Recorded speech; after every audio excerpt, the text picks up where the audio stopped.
সাধারণ মানুষ তারা বিভিন্ন জায়গায় যান কর্মসূত্রে, আর যখনই গলা শুকিয়ে যায় তারা একটা মাত্র জিনিসেই ভরসা করেন, সেটা হচ্ছে ঠান্ডা পানীয়।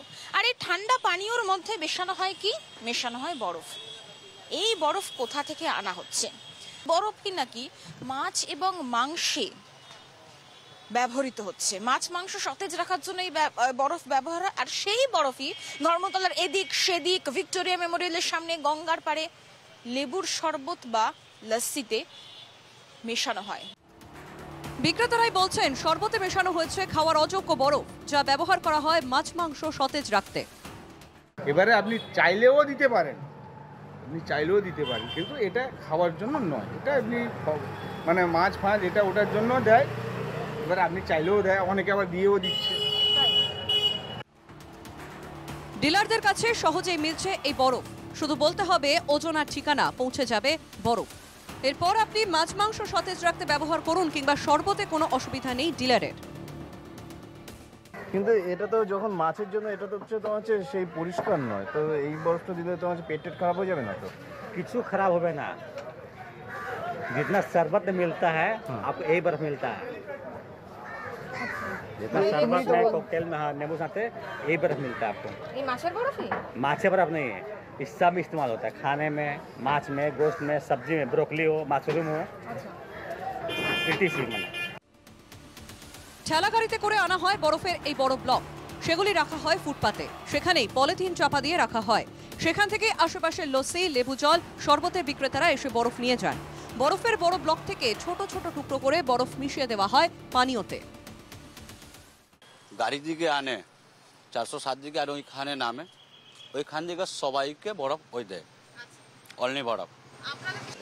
নিজে আমি বলেছি, বলছে কোম্পানি দিয়ে এনেছি, कारखाना আছে, कारखाना দিয়ে আনে। नींबू कभी नींबू दाम बढ़े जाए, कभी नींबू घटे जाए, तब मिले जुले हो जाए हमारा बर्फ। 30 টাকা 40 টাকা बीफ तो वही जाते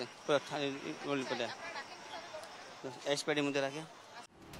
সাধারণ মানুষের উপায় নেই, বিভিন্ন কাজের ফাঁকে গলা ভেজাতে চুমুক দিতেই হয় লেবুর শরবতে, যাতে মেশানো হয় কমার্শিয়াল আইস। বরফটা নেই মনে হচ্ছে, বরফ নেই না, বরফ নেই। এটা নিঃসন্দেহে মানে খুবই খারাপ জিনিস, আমার শরীরকে খুবই ক্ষতিকর। সেটা তো আমরা ঠিক জানি না, তবে খেতে হবে। বাইরে বেরিয়েছি শরীর সুস্থ রাখার জন্য, ঠান্ডা জিনিস কোনো কিছু খেতে হয়, সেই জন্য খাচ্ছি। কমার্শিয়াল আইস মেশানো শরবত ঠিক কতটা ক্ষতি করছে শরীরের? দীর্ঘদিন ধরে এই শরবত খেলে কি কি ক্ষতি হতে পারে?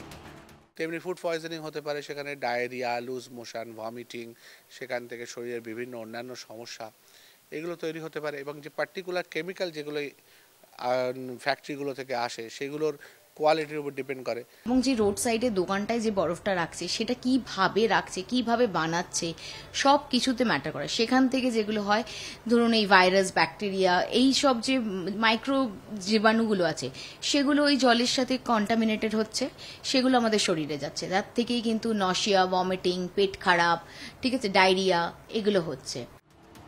গরম পড়লে কলকাতা পুরসভার তরফ থেকে বিভিন্ন জায়গায় অভিযান চালানো হয়, তখন কিছুদিন সতর্ক হয়ে যান বিক্রেতারা, তারপর আবারও সেই একই চিত্র ধরা পড়ে। ফলে শহর জুড়ে কমার্শিয়াল বরফের রমরমায় প্রশ্নের মুখে কলকাতা পুরসভা। যেগুলো যে সমস্ত বরফ ব্যবহার করা হচ্ছে রাস্তায়, সেগুলো যদি প্রকৃত তারা দেখাতে না পারে, প্রমাণ দিতে না পারে যে বরফ তারা একদম বিজ্ঞানসম্মতভাবে এবং দূষণমুক্তভাবে এই বরফ তারা ব্যবহার করছে, বরফ কোম্পানি থেকে তারা কিনে আনছে, সেই বরফ আমরা নষ্ট করে দিতে পেরেছি। নজরদারির অভাব কি শুধু পুরসভার, নাকি পুলিশেরও? কলকাতা পুলিশের অ্যাক্ট আছে, সেগুলোকে পুলিশের সাহায্য নিয়ে তাদেরকে ধরা, বেশি কিন্তু লোক নেই।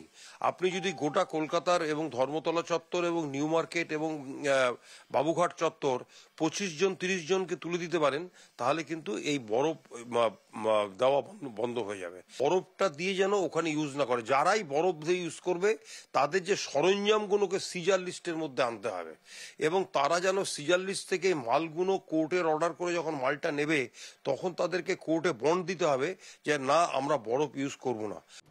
চৈত্রেই তাপমাত্রার পারদ স্বাভাবিকের থেকে বেশ খানিকটা ওপরে, বৈশাখ জ্যৈষ্ঠে চড়বে আরও। সেই সময় শরবতের চাহিদাও বাড়বে। নিশ্চিন্তে শরবত খেতে পারবেন তো, প্রশ্ন আমজনতার। এই যে অসাধু চক্র, এই অসাধু চক্র বন্ধ হবে কবে? আদৌ কি বন্ধ হবে? যতদিন নজরদারি চলে ততদিন কিন্তু মোটামুটি ভাবে ঠেকানো যায়, কিন্তু যেই নজরদারি বন্ধ হয়ে যায় আবারও রমরম করে শুরু হয়ে যায় এই অসাধু ব্যবসা। আদৌ টনক নড়বে কবে, তার উত্তর এখনই কিন্তু পাওয়া যাচ্ছে না। ক্যামেরায় সুরজিৎ মণ্ডল এবং নবীন দাসের সঙ্গে পৃথা দাশগুপ্ত, NKTV বাংলা, কলকাতা।